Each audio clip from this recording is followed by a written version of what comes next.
ભરૂચ જિલ્લામાંથી સમાચાર પ્રાપ્ત થઈ રહ્યા છે। પાલેજ સ્થિત લાલજીન નજીક આવેલા દવાખાનામાં નિઃશુલ્ક સુગર ચેકઅપ શિબિર યોજાઈ, જેમાં મોટી સંખ્યામાં દર્દીઓએ લાભ લીધો હતો। 14મી નવેમ્બર સમગ્ર વિશ્વમાં ડાયાબિટીસ ડે તરીકે ઉજવવામાં આવે છે, જે અંતર્ગત ભરૂચના પાલેજ સ્થિત ડોક્ટર મોહસીન રખડાના દવાખાનામાં નિઃશુલ્ક ડાયાબિટીસ ચેકઅપ કેમ્પ યોજાયો હતો। આયોજિત શિબિરમાં ડોક્ટર મોહસીન રખડા તેમજ અન્ય એક તબીબે દર્દીઓની ચકાસણી કરી યોગ્ય માર્ગદર્શન આપ્યું હતું। ડોક્ટર મોહસીન રખડા સાંપ્રત અત્યાધુનિક યુગમાં હૃદયરોગ, સ્ટ્રોકના દર્દીઓના ધરખમ વધારા જોવા મળી રહ્યા છે। એનું એક અગત્યનું કારણ ડાયાબિટીસ માનવામાં આવે છે। ડોક્ટર મોહસીન રખડાના મતાનુસાર યુવા પેઢી 15થી 35 વર્ષ વધતા જતા ડાયાબિટીસના દર્દીઓ ભાવિ પેઢી માટે ખૂબ જ પડકારરૂપ છે। મેડિકલ સર્વે અનુસાર આશરે 10 કરોડ જેટલા દર્દીઓ આપણા દેશમાં આજે ડાયાબિટીસથી પીડાઈ રહ્યા છે।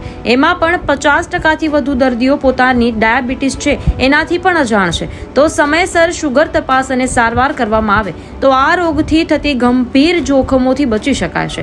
સાથે સાથે નિયમિત કસરત, બ્લડ પ્રેશર ચેકઅપ અને વજન નિયંત્રણ, આરોગ્યવર્ધક પૌષ્ટિક ખોરાક જીવનશૈલી પણ ખૂબ જ અગત્યની છે। Bureau report, Naeem Diwan, news today.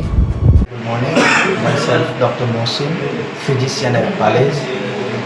આજ રોજ 14 નવેમ્બરનો દિવસ વિશ્વભરમાં વર્લ્ડ ડાયાબિટીસ ડે તરીકે ઉજવાય છે।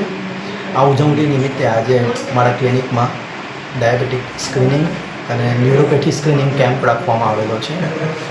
આપણે સૌ જાણીએ છીએ કે ભારતમાં 50% કરતાં વધારે દર્દીઓ એવા છે જેમને પોતાને ડાયાબિટીસ છે એવી જાણ નથી, અને જો ખાસ કરીને યુવા પેઢીમાં આ રોગ ભરખમ વધી રહેલો છે।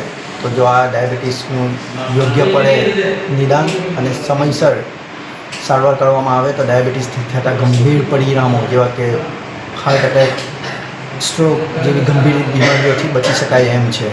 Thank you so much.